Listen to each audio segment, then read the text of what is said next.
सरकारी नौकरी, उच्च पद और मान अब पाना हुआ बेहद आसान। लॉग ऑन करें www.kdcampus.live। नमस्ते, मेरा नाम है निखिल और आप देखना शुरू कर चुके हैं दी ललन टॉप शो। आज के शो में हम बात करेंगे सौम्या विश्वनाथन की हत्या के केस के बारे में। इंडिया टुडे ग्रुप से जुड़ी रही पत्रकार सौम्या विश्वनाथन की हत्या के आरोपियों को दोषी ठहरा दिया गया है। 15 साल पहले दिल्ली के बसंत कुंज इलाके में उनकी हत्या हो गई थी। अब साकेत कोर्ट ने 18 अक्टूबर को इस मामले में अपना फैसला सुनाया। कोर्ट ने सभी पांचों आरोपियों को दोषी करार दिया। साकेत कोर्ट अब 26 अक्टूबर को उनकी सजा पर सुनवाई करेगा। ऐसे में केस क्या था, केस की जांच कैसे हुई और कैसे माँ बाप को 14 सालों तक सुनवाई झेलनी पड़ी, तब ये उम्मीद जागी कि उनकी बेटी को न्याय मिलेगा। आज इस पर ही बात करेंगे। चलिए शुरुआत करते हैं दी ललन टॉप शो की।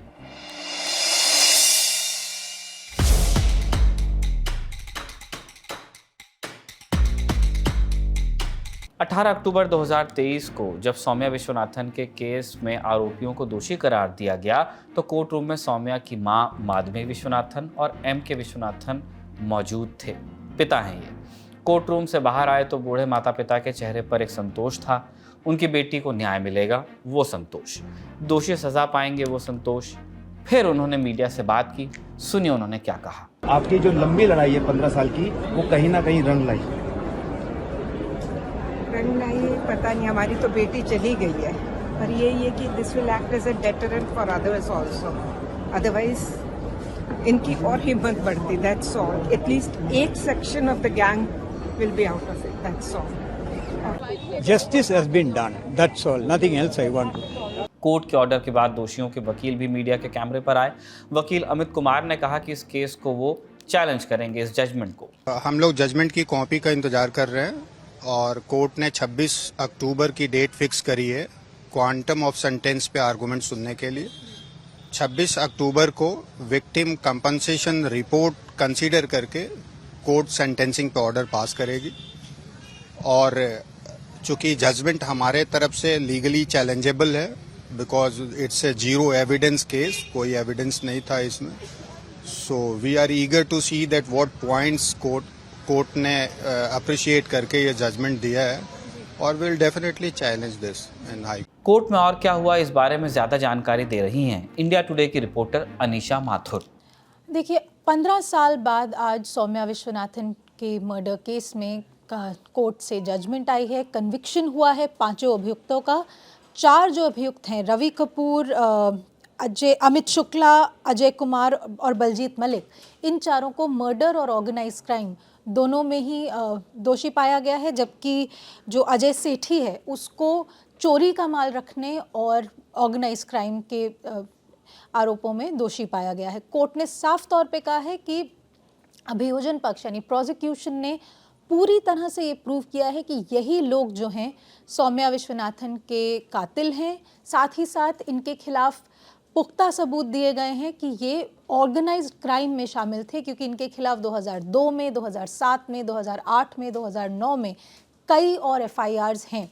और साथ साथ कोर्ट ने ये भी बात मानी है कि सौम्या विश्वनाथन के जो कत्ल हुआ उस समय जिस गाड़ी में ये चारों लोग बैठे थे, वो जो वैगनआर थी वो भी चोरी की गई थी और उसके लिए भी FIR कुछ दिन पहले ही बसंत कुंज थाने में दर्ज हुई थी। तो जो अभियुक्तों की तरफ से जो दलील दी गई थी कि नहीं, हमारे खिलाफ कोई सीधा सबूत नहीं है या हमें आइडेंटिफाई नहीं किया गया, उन सब दलीलों को कोर्ट ने सीधे तौर पर खारिज कर दिया है। ये कहा है कि प्रोसिक्यूशन ने बैलिस्टिक्स भी प्रूव किया है, पर प्रोसिक्यूशन ने वो गाड़ी का होना भी प्रूव किया है और ये भी साफ तौर पर प्रूव किया गया है कि ये जो सभी पांचों अभियुक्त हैं उनका ऑर्गेनाइज क्राइम से ही जीवन यापन चल रहा था। उनके पास और कोई भी मोड ऑफ सस्टेनेंस या लाइवलीहुड नहीं है। तो साफ तौर पे जाहिर होता है कि जो चोरी और डकैती की घटनाएं, जिनमें इनको कई केसों में जो इनके खिलाफ चार्जशीट्स हुई हैं,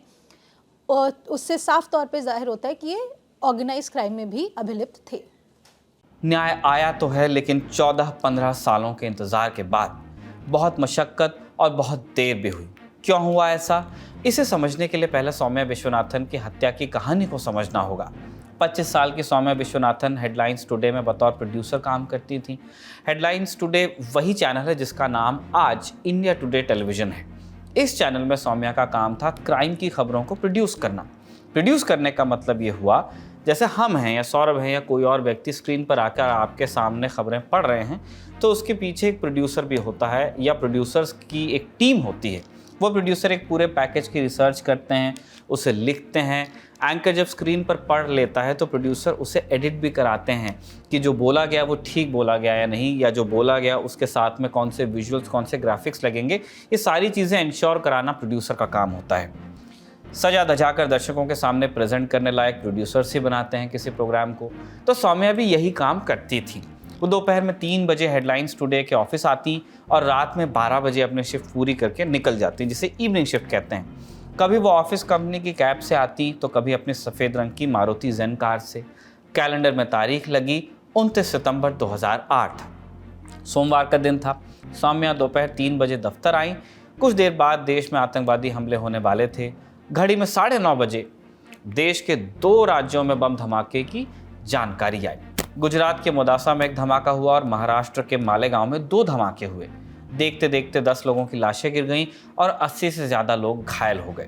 इसके कुछ दिनों पहले ही 15 सितंबर को गुजरात के अहमदाबाद में एक के बाद एक 17 बम धमाके हुए थे और 30 लोग मारे गए थे। ये वो साल था जब देश के अलग अलग राज्यों में मई से लेकर सितंबर तक बेतहाशा आतंकवादी हमले हो रहे थे। दिल्ली, बेंगलुरु, अहमदाबाद, जयपुर कुछ ऐसे बड़े शहर थे जहां आतंकवादियों ने बाइक में, कुकर में, बैग में, साइकिल में कई सारे तरीकों से बम छुपाए और फिर उनमें धमाके हुए। कई लोगों की जानें गई इसमें। तो जब ये 29 सितंबर को ब्लास्ट वाली खबर आई तो सुरक्षा एजेंसियां हो गई एक्टिव, और ब्लास्ट के थोड़ी देर बाद ही एक और खबर आई। अहमदाबाद में पुलिस को 17 जिंदा बम बरामद हुए। ये बम फट जाते तो शायद सैकड़ों लोगों की जानें ले लेते, लेकिन बम रोधी दस्ते ने इन बमों को समय रहते पहचान लिया, डिफ्यूज़ भी किया। इधर सौम्या के न्यूज़ रूम में हलचल मची हुई थी। पत्रकार इधर से उधर भाग रहे थे, बहुत सारी स्टोरीज आ रही थी, अपडेट्स आ रहे थे, डेवलपिंग स्टोरी जिसे हम कहते हैं हमारी मीडिया की भाषा में। टीवी पर लगातार आतंकवादी हमलों का कवरेज लाइव चल रहा था। सौम्या को सांस लेने तक की फुर्सत नहीं थी उस रोज़। सौम्या जो अपना काम रात को 12 बजे तक ख़त्म करके घर चली जाती थी, वो रात 2:30 बजे तक फ्री नहीं हो पाई उस रोज़। कैलेंडर में तारीख 30 सितंबर की लग गई। उस रात सौम्या के साथ वरिष्ठ क्राइम रिपोर्टर शम्स ताहिर खान भी लगातार काम कर रहे थे। सौम्या से आखिरी बात उनकी क्या हुई और वो लोग किस स्टोरी पर काम कर रहे थे, सुनिए खुद शम्स ताहिर खान को। सौम्या जो थी वो उस वक्त हेडलाइंस टुडे हुआ करता था, जो आज का इंडिया टुडे, उसकी प्रोड्यूसर थी, बहुत ही मेहनती। और उस दिन सिर्फ सौम्या नहीं है, हर एक जो भी उस दफ्तर में मौजूद था सभी अपने वक्त से ज़्यादा ड्यूटी कर रहे थे, इसलिए कि जब ऐसी चीज़ें आती हैं तो आपको रुकना पड़ता है ऑफिस में। तो वो भी थी और इसी ब्लास्ट की खबर पर थी जो वहाँ पे, मतलब सारे धमाकों की खबर, पूरा प्रोडक्शन वो देख रही थी हेडलाइंस टुडे के लिए। और जो भी नए नए विजुअल आ रहे थे लगातार उसको कर रही थी। एंकर थे, लाइव था। आमतौर पर 2008 में 12 के बाद रिकॉर्डेड चला करता था, लेकिन उस दिन सब लाइव थे। तो लाइव में बहुत सारी मारामारी होती है, जब इस तरह के विजुअल आते रहते हैं तो उसमें भी बुरी तरह से। तो ये करते करते करीब 2 बज गए। 2 बजने के बाद जनरली वो 12 बजे की शिफ्ट थी उसकी, 3 से 12, लेकिन हम सभी रुके हुए थे। मुझे याद है मैं खुद वहाँ 2:30 बजे नीचे बैठा हुआ था, फिर आया था वीडियोकॉन टावर में, तब ये हुआ करता था हमारा दफ्तर। तो रात करीब 2:45 या 3 के आसपास, बल्कि 3 बजे के आसपास सौम्या वहाँ निकली थी और मैं नीचे सीढ़ी पर बैठा हुआ था घर जाने के लिए। और तब आखिरी बार सौम्या को मैंने जब नीचे उतरी तो हमेशा हेलो हाय, वही मुस्कुराता हुआ चेहरा, उसके बाद गुड नाइट सर, और वो कहकर निकली।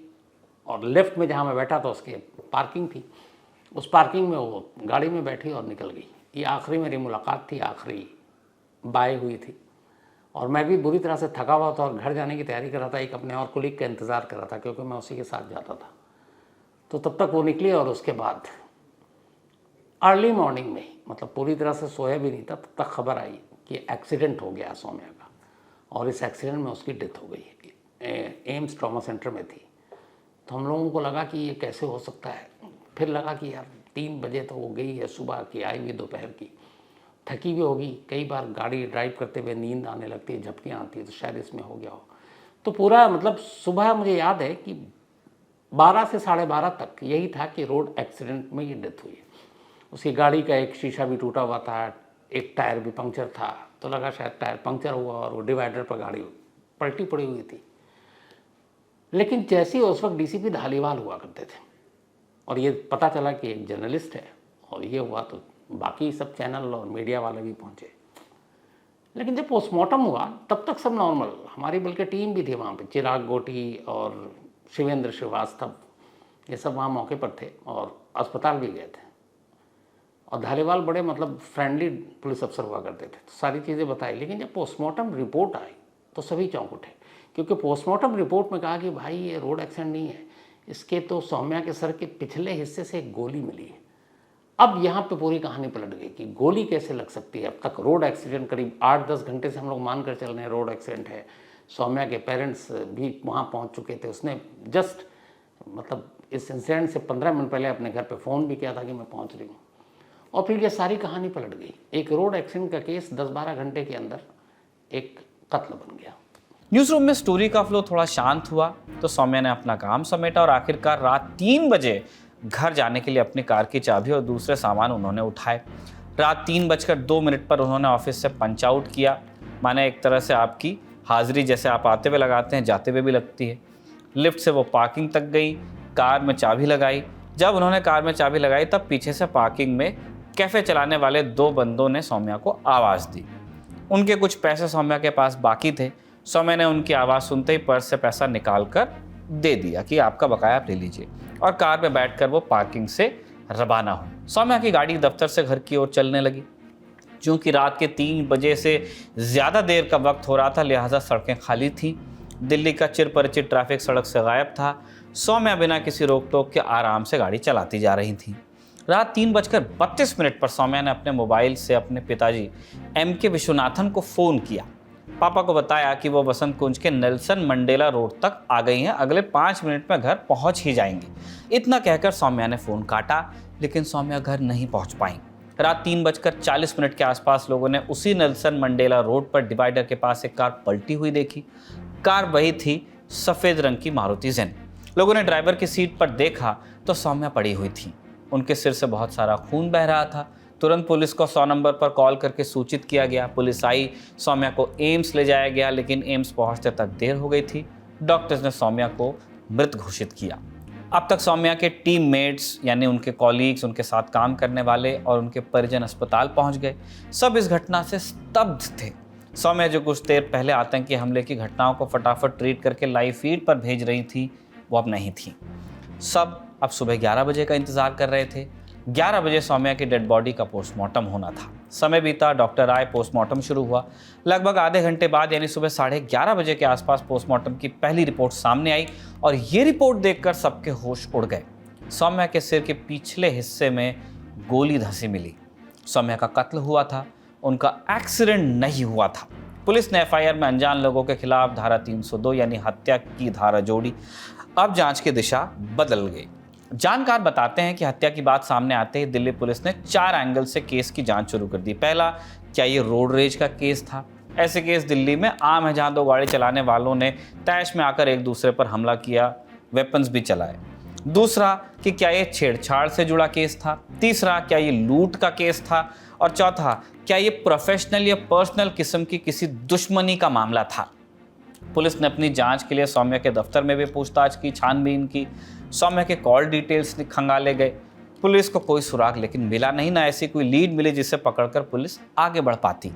पुलिस ने आम लोगों से भी गुहार लगाई कि अगर किसी को सौम्या के कत्ल की वारदात उन्होंने देखी है या कोई जानकारी है तो सूचना दें। कहीं से कोई मदद नहीं आई। सुनिए दिल्ली पुलिस के तत्कालीन DCP हरगोविंद सिंह धालीवाल को। अब तक इसमें बहुत एफर्ट हो चुका है। प्रॉब्ली काफ़ी ज़्यादा चीज़ें हम आपसे स्टेज पे नहीं शेयर कर सकते। उस एफर्ट के चलते हमें ऑलमोस्ट सीक्वेंस का डेफिनेटिव सा एक आइडिया है। तो FSL रिपोर्ट डेफिनेटली जब आएगी तो शायद उसका कोई अलग पहलू इस पर शेड करे लाइट, लेकिन work is still going on. साल खत्म हुआ, कैलेंडर बदला, 2009 लगा। दिल्ली पुलिस की जांच अटकी तो अटकी रही। सौम्या के हत्यारे पहुंच से दूर थे। मार्च का महीना आया और इस मार्च में दिल्ली में एक और मर्डर हुआ। 18 मार्च 2009 की तारीख थी। 28 साल की जिगीशा घोष एक कॉल सेंटर में काम करती थी। उन्होंने अपनी शिफ्ट पूरी की और कंपनी के कैब से वसंत विहार में अपने घर आईं। वो जिस समय कैब से उतरी उस समय वो फोन पर अपने कलीग से बात कर रही थी। उसी समय उनके पास 3 शराब पिए हुए लोग आए, रास्ता पूछने लगे। जैसे ही जिगीशा ने उन्हें रास्ता बताना चाहा, तीनों आदमियों ने उन्हें पकड़ा और ग्रे कलर की सैंट्रो कार में खींच लिया। उन्होंने उनसे लूटा, एटीएम कार्ड से पिन भी जबरदस्ती उगलवाया, उसे देसी तमंचे से गोली मारी और पीट पीट कर मार डाला। इसके बाद उन्होंने जिगीशा की लाश को सड़क के किनारे फेंका। लाश 3 दिन बाद बरामद हुई। पुलिस ने जांच शुरू की तो आसपास लगे सीसीटीवी कैमरा में वही ग्रे कलर की कार बार बार आवाजाही करती दिखाई दी। पुलिस ने भी नोटिस किया कि जिगीशा के एटीएम कार्ड से कैश निकाला जा रहा है, खरीदारी हो रही है। पुलिस ने उन जगहों पर दबिश दी जहां एटीएम कार्ड इस्तेमाल हुआ। 1 हफ्ते के अंदर पुलिस ने 4 लोगों को पकड़ा। जब इन लोगों से पुलिस ने पूछताछ की तो इन्होंने जिगीशा की हत्या की बात कबूली। इनकी निशानदेही पर पुलिस ने एक 315 बोर का देसी तमंचा बरामद किया, लेकिन इस घटना की जांच कर रही पुलिस की टीम को एक शक हुआ कि यह घटना इन लोगों द्वारा की गई पहली वारदात नहीं होगी। इनके हिस्से और भी ऐसे अपराध हो सकते हैं, लिहाजा पुलिस ने और कड़ाई से पूछताछ की। आरोपियों ने एक और मर्डर की बात कबूली इसमें कि हमने 30 सितंबर 2008 को भी एक लड़की को नेल्सन मंडेला रोड पर ही मारा था। ये आरोपी सौम्या विश्वनाथन की बात कर रहे थे। फिर पुलिस ने इनकी निशानदेही पर एक और आदमी को अरेस्ट किया। सौम्या के मर्डर केस में कुल 5 आदमी इस तरह नामजद हुए: अजय सेठी, रवि कपूर, अमित शुक्ला, बलजीत मलिक, अजय कुमार। जब हत्यारे पकड़ में आए तो उन्होंने मर्डर की कहानी सुनाई। बताया कि मर्डर की रात वो अपनी सैंट्रो कार में बैठे थे। उन्होंने सौम्या की गाड़ी देखी और वो सड़क पर बहुत आराम से चल रही थी, ना बहुत तेज स्पीड थी ना ज़्यादा धीमी ही थी। जिस जगह सौम्या की कार गिरी पड़ी मिली थी उस जगह से 3-4 रेड लाइट पहले सौम्या की कार का हत्यारों ने पीछा करना शुरू किया। उनका इरादा सौम्या को लूटने का था। कार की स्पीड देखते हुए लूटने का काम आसान लग रहा था उन्हें। ये लोग अपनी कार सौम्या के कार के बगल में लेकर चलने लगे। गाड़ी रोकने का इशारा किया। सौम्या ने यह देखकर गाड़ी की स्पीड अपनी बढ़ा दी। हत्यारों ने भी अपनी गाड़ी की स्पीड बढ़ाई। फिर इनमें से एक हत्यारे रवि कपूर ने अपना 315 बोर का तमंचा निकाला और उसने तमंचा 1 महीने पहले ही खरीदा था। जब सौम्या नहीं रुक रही थी तो उसने अपने साथियों से कहा कि वो निशाना लगाकर दिखाएगा। रवि ने सौम्या की कार पर पहली गोली चलाई। ये गोली कार की पिछली नंबर प्लेट से टकराकर निकल गई। ये गोली कार के पीछे वाले विंडग्लास को तोड़ते हुए सौम्या के सिर के पिछले हिस्से में धंस गई। चूंकि सौम्या की कार की स्पीड तेज थी इसलिए गोली लगने के बाद कार पर से उनका नियंत्रण खत्म हुआ। कार रोड के डिवाइडर से टकराई और पलट गई। हत्यारे अब भी भागे नहीं बल्कि आगे से यू टर्न लेकर वापस आए और फिर सौम्या की गाड़ी के पास अपनी कार रोकी। लेकिन जब उन्होंने देखा कि उनके सिर से खून बह रहा है और वो होश में नहीं है तो वो घबरा गए और फिर वहां से सीधा सरिता विहार की तरफ भाग गए। बाद में उन्होंने टीवी चैनल्स और अखबारों में सौम्या की तस्वीरें देखी, जिसके बाद उन्हें पता चला कि उन्होंने एक जर्नलिस्ट का कत्ल किया है। इस केस को कवर करने वाले पत्रकार बताते हैं कि जिस रवि कपूर ने गोली चलाई थी वो दिल्ली पुलिस का खबरी भी था। जब सितंबर 2008 में सौम्या के केस की जांच शुरू हुई तो वो पुलिस की टीम के साथ मौका वारदात पर आवाजाही कर रहा था, साथ ही दूसरी जांच गतिविधियों में भी शामिल था। जब 30 सितंबर के दिन सौम्या की डेड बॉडी एम्स में रखी हुई थी तो वहां भी रवि पुलिस की टीम के साथ गया था।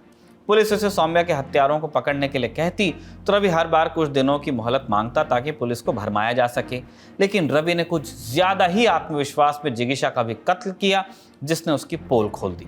चूंकि बसंत कुंज और बसंत विहार के इलाके दिल्ली एयरपोर्ट के पास मौजूद हैं तो दिन भर इन इलाकों से कारों की आवाजाही लगी रहती है। सौम्या के दोषियों ने भी यही बताया कि इन कार सवारों को लूटना उनका शगल था। उन्हें दौड़ाना, गोली मारना और लूटना उन्हें रोमांचित करता था। इन बयानों के आधार पर पुलिस जांच शुरू हुई। सौम्या की कार, आरोपियों की कार, तमंचे और कारतूस के टेस्ट हुए। आरोपियों पर Maharashtra control of organised crime act यानी मकोका भी लगाया गया। महाराष्ट्र सरकार द्वारा लाए गए इस कानून के तहत संगठित अपराधों की जांच होती है और इनकी सुनवाई स्पेशल मकोका कोर्ट्स में ही होती है। इन पर मकोका क्यों लगाया गया और जांच का दायरा कैसे फैला, इस पर ज्यादा जानकारी दे रहे हैं शम्स ताहिर खान। कि पहली चीज़ मकोका क्यों लगा, ये जो 4 ये हैं और इनमें से एक और है, 5वां भी है जो जिसको गिल्टी पाया गया आज, लेकिन उसको मर्डर के केस में गिल्टी 302 में नहीं है, पर मकोका उस पर भी लगा है। मकोका इसलिए लगाया गया है कि ये जो सारे लोग थे जो इस कत्ल में इन्वॉल्व हैं, इन्होंने जिस तरीके से पूरी कहानी बताई, पुलिस ने इन्वेस्टिगेशन किया, वो ये था कि एक ऑर्गेनाइज्ड क्राइम था। मतलब ये अकेले नहीं कि चलो निकले और आज किसी को लूट लेते हैं और निकल लेते, नहीं, ये पूरी प्लानिंग करते थे और पूरी इनकी आपस में मीटिंग होती थी और उसके बाद कब कहाँ कैसे वारदात को अंजाम देना है वो तैयारी करते थे। तो जब एक ऑर्गेनाइज्ड क्राइम आ जाता है उसमें आप फिर ये है कि आप एक ऑर्गेनाइज्ड क्राइम के सिंडिकेट के हिस्सा है तो फिर आप पे मकोका लगना ही है, क्योंकि मकोका का दस्तूर और नियम यही है। तो यहाँ सिंगल अकेला किसी ने मतलब एक्सीडेंटली ये काम नहीं किया, इस क्राइम को अंजाम नहीं दिया, पूरी तरह सोच समझ कर किया और ऐसे बहुत सारे वारदात को अंजाम दे चुका था। तो जो ऑर्गेनाइज्ड क्राइम होता है इस तरीके से, उस पर मकोका लगता है, इसलिए इन पाँचों पर मकोका लगा। सबूतों और गवाहियों में तारतम्यता बैठा लिया गया था। पुलिस अपनी जांच में पक्की थी। डीसीपी धालीवाल ने मीडिया से बातचीत में क्या कहा, अब आप वो सुनिए। देखिए, सौम्या वाले केस में सबसे जो बड़ा सबूत है वो है वेपन ऑफ ऑफेंस, जो कि मिल गया है। उसके बाद कहाँ से ये शुरू हुए, कैसे यहाँ आए, उस टाइम इनकी प्रेजेंस थी, सारी वो चीज़ टैलेड है। उसके बाद इन्होंने गाड़ी जिसमें इंसिडेंट किया वो कहाँ से चुराई गई ये हमें पता चल गया है। आगे जहाँ डिस्पोज करी है उसको पकड़ना है, लेकिन उसको आदमी को नॉलेज थी वैगन आर की कि नहीं थी, ये देखने वाली बात है। लेकिन इसके अलावा जो इन्होंने नरेशन करी, जो हमें विटनेसेस ने बाद में बताया और जैसे इन्होंने उनको ओवरटेक किया, तो वो सारी चीज़ें इसमें corroborated हैं। 6 फरवरी 2010 के रोज 5 आरोपियों के खिलाफ मकोका, हत्या, डकैती के तहत आरोप तय हुए। और इसी के साथ आता है कि इसमें बड़ा सवाल कि जब आरोप 2010 में ही तय हो गए तो ऐसा क्या हुआ कि न्याय आने में 14 साल लग गए। 2023 के अक्टूबर में जाकर 5 आरोपियों को दोषी करार दिया जा सका और इन पूरे 14 सालों में एक पत्रकार के माता पिता कचहरी के चक्कर लगाते रहे। ये सवाल तब और मौजूद हो जाता है जब इन्हीं लोगों को जिगीशा घोष के मर्डर केस में साल 2016 में दोषी करार दे दिया गया था और रवि कपूर और अमित शुक्ला को निचली अदालत ने फांसी की सजा सुना दी थी। साल 2018 में जस्टिस एस मुरलीधर और जस्टिस आई.एस. मेहता की बेंच ने इनकी फांसी की सजा को कम्यूट किया, उम्र कैद में बदला। तो सौम्या के केस में क्यों इतना समय लगा? सौम्या के केस में टोटल 320 बार सुनवाई हुई। अभियोजन पक्ष ने 23 अप्रैल 2010 को सबूत पेश करने शुरू किए और यह सबूत पेश करना 17 मई 2023 तक जारी रहा। इस केस में प्रोसिक्यूटर पक्ष के वकील भी लंबे समय तक गायब रहे। सीनियर प्रोसिक्यूटर राजीव मोहन को इस केस का स्पेशल प्रोसिक्यूटर नियुक्त किया गया था, लेकिन साल 2016 तक वो कई मौकों पर कोर्ट में डेट पर आते ही नहीं थे और आखिर में उन्होंने इस्तीफा भी दिया। फिर कोर्ट ने बहुत सारे नोटिस इशू किए, तब भी प्रोसिक्यूटर को नियुक्त नहीं किया जा सका। एक आरोपी बलजीत मलिक ने फरवरी 2019 में कोर्ट में अर्जी लगाई, कहा कि ट्रायल तेज करो। 9 साल में 88 में से 45 गवाहों की ही गवाही हो पाई थी। इसी महीने सौम्या के पेरेंट्स दिल्ली के सीएम अरविंद केजरीवाल से मिले और स्पेशल प्रोसिक्यूटर को जल्द से जल्द नियुक्त करने की मांग की। इस दौरान एक स्पेशल प्रोसिक्यूटर की अनुपस्थिति में बहुत सारे वैकल्पिक प्रोसिक्यूटर केस को साकेत कोर्ट में प्रेजेंट करते रहे। मार्च 2022 में आरोपियों की कोर्ट में गवाही शुरू हुई, जो मई 2023 तक जारी रही। फिर इस केस की सुनवाई कर रहे जज का भी रूटीन ट्रांसफर हुआ। 1 सितंबर 2023 को स्पेशल मकोका जज रविंद्र कुमार पांडे ने केस की सुनवाई शुरू की। रोज 2 घंटे केस की हियरिंग हुई। रोज सुनवाई के समय सौम्या के माता पिता कोर्ट में न्याय की राह देखते रहते और आज 18 अक्टूबर को कोर्ट में दोष सिद्ध हो ही गया आरोपियों पर। इस डिले को और सबूतों के जुटाव को पत्रकारों की मदद से आइए समझें। इतना वक्त क्यों लगा? तो अपने देश में एक लौता केस नहीं, हम तो आज इस पे बात कर रहे हैं। हज़ारों केस ऐसे हैं। इसको कायदे से देखें तो 15 साल हो गए, 2008 और हम 2023 में बैठे हैं, तो 15 साल 1 महीना और कुछ दिन लगभग हो चुके हैं। और उसके बाद अब फैसला आया। 6 महीने के बाद कातिल पता चला था, वो भी मैंने जैसे बताया कि एक दूसरे कत्ल के सिलसिले में। अब 15 साल इस सिस्टम को जवाब देना चाहिए कि जब आपने अच्छा इसमें भी 15 साल की कहानी भी देखी थी। जिस जिगीशा घोष का मर्डर हुआ और जिसके चलते सौम्या का केस खुला, ये सभी उसी में शामिल थे, यही गैंग था, इसीलिए मकोका लगाया। उस जिगीशा केस में ऑलरेडी बहुत पहले फैसला आ चुका था और इन सभी को फांसी की सज़ा दी गई थी, लेकिन फिर उम्र कैद में वो सज़ा बदल ली गई है और उम्र कैद के दोषी हैं ये लगभग, तो पहले से ही जेल में हैं। तो जिगीशा घोष जो कि 6 महीने के बाद हुआ, उसका फैसला आ गया और सौम्या का कत्ल जो 6 महीने पहले हुआ था 2008 में 30 सितंबर को, उसका 15 साल के बाद आया। आज फैसला आया और अब आज भी 18 है, तो 6 और 2 8, 1 हफ्ते के बाद मतलब नेक्स्ट वीक अब अदालत ये बताएगी कि ये 5 गिल्टी तो हैं, इनमें से 4 कत्ल के लिए, लेकिन 1 कत्ल के लिए नहीं, साजिश में और बाकी चीज़ों में। लेकिन इन्हें क्या सज़ा दी जाएगी इसका फैसला 26 अक्टूबर को करेंगे। तो जो ऑर्गेनाइज क्राइम के हिसाब से, मकोका के हिसाब से, मुझे लगता है लोअर कोर्ट की और जिस तरीके से दिल्ली पुलिस ने एविडेंस पेश किया है, फांसी की सज़ा तो बनती है, बट मुझे थोड़ा सा डाउट है। मुझे लगता है शायद लाइफ इम्प्रिजमेंट कर देंगे। हो सकता है मैं गलत हूँ, लेकिन जो ट्रेंड देख रहा हूँ मैं उस हिसाब से मुझे ऐसा लगता है कि शायद उम्र कैद में इसको बदल देंगे। देखिए, फैसला रिजर्व तो अभी पिछले महीने हुआ था, इनफैक्ट पिछले महीने भी नहीं, अभी कुछ 10 दिन पहले ही जजमेंट रिजर्व हुई है। देरी हुई है प्रोसिक्यूशन में, देरी हुई है फाइनल आर्ग्यूमेंट्स में। एक तो आप देख लीजिए लगभग 1.5-2 साल तो कोविड की वजह से ही कोई सुनवाई नहीं हुई। अगर आप देखें तो 2020 से लेकर 2022 के बीच में बिल्कुल भी सुनवाई हो नहीं पाई। उससे पहले अगर आप देखें 2010 में चार्जेस फ्रेम हो गए थे, यानी कि आरोप तय हो गए थे कि मर्डर, थेफ्ट और ऑर्गेनाइज्ड क्राइम के आरोपों में इन लोगों के खिलाफ ट्रायल चलेगा। अब उसमें क्या हुआ कि अभियोजन पक्ष के द्वारा, क्योंकि आई विटनेस कोई नहीं है इस केस में, ये ध्यान रखिएगा, आई विटनेस नहीं है, सर्कमस्टांशियल एविडेंस है इसमें। वो लोग उस जगह पर कुछ देर बाद पीसीआर के द्वारा पाए गए थे, इसलिए उनको ये भी सर्कमस्टांशियल एविडेंस है इसमें। क्योंकि पब्लिक प्रोसिक्यूटर काफ़ी समय तक नहीं थे, स्पेशल पीपी अपॉइंट हुए थे 2016 में, लेकिन वो हट गए थे। उसके बाद दोबारा से 17 में अपॉइंट हुए, फिर वो हटे। उसके बाद लगभग 2019 में जाकर जब सौम्या विश्वनाथन के माता पिता चीफ मिनिस्टर से मिले, उन्होंने हाई कोर्ट में भी अर्जी लगाई। इनफैक्ट एक अभियुक्त तक ने हाई कोर्ट में अर्जी लगाई ये कहते हुए कि बहुत ज़्यादा डिले हो रहा है। उसके बाद कोई लगातार प्रोसिक्यूटर आया और फिर ऑफ कोर्स हमने ये देखा कि कोविड की वजह से कोर्ट की कार्रवाइयाँ ही बंद हो गई। तो फिर 2023 की शुरुआत से जो है, या अबाउट मिड 2022 से इसमें दोबारा रेगुलर हियरिंग की शुरुआत हुई। उसमें भी काफ़ी प्रॉब्लम्स हुई, क्योंकि ये इतना पुराना केस है, इन लोगों के खिलाफ जो सबूत हैं वो इकट्ठा करने में या विटनेसेस को लाने में देरी हुई। कई तारीखों पर ऐसा हुआ कि विटनेस आया ही नहीं, या विटनेस आया तो प्रोसिक्यूटर नहीं आए। कई तारीखों में ये भी डिले हुआ क्योंकि ये मकोका का केस है, तो पुलिस को ये प्रूव करना था कि बहुत सारे और केसेस हैं इन लोगों के खिलाफ, तो उन केसों की फाइलें लाने में देर लगी।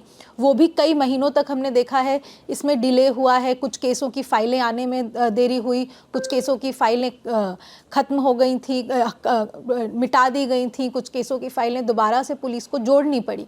तो बहुत सारी अलग अलग चीज़ें हैं जिसकी वजह से डिले हुआ है। और अब बस एक उम्मीद है, दोषियों और सौम्या सभी को उचित और कानून सम्मत न्याय मिले और इस समाज की चेतना बरकरार रहे। खबरों का सिलसिला यहीं तक, अब चलते हैं उम्मीद की बात की ओर। उम्मीद की बात एक तस्वीर से जुड़ी है, उत्कर्ष और कोटिया की तस्वीर।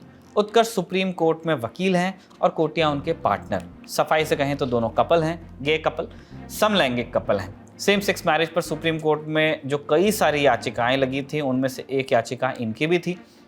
बीते रोज सुप्रीम कोर्ट ने सेम सेक्स शादी को कानूनी वैधता देने से इनकार किया। फैसले के बाद कल शाम ये दोनों ललन टॉप के दफ्तर आने वाले थे। फैसले ने इन्हें हताश किया। दोनों ने हमसे कहा कि फिर कभी मुलाकात होगी। शाम उदास गुजरी, लेकिन उत्कर्ष और कोटिया की आज की सुबह उम्मीदों से भरी थी। दोनों आज सुबह सुप्रीम कोर्ट गए। कोर्ट के सामने मौजूद लॉन में खड़े होकर एक दूसरे के साथ अंगूठियां एक्सचेंज की। दोनों की सगाई हुई। समानता की लड़ाई जारी रहेगी, उम्मीद बनी हुई है। इन दोनों ने हमसे कुछ महीनों पहले बात की थी। वो बातचीत आप इस वीडियो के नीचे जो डिस्क्रिप्शन है उसमें लिंक है, उसको क्लिक करके देख सकते हैं, सुन सकते हैं। उम्मीद है कि समानता कायम होगी, कायम रहेगी। इसी नोट के साथ दी ललन टॉप शो की इस किस्त को हम यहीं पे कंक्लूड करते हैं। अपना और अपनों का ख्याल रखिएगा। शुक्रिया, शुभ रात्रि।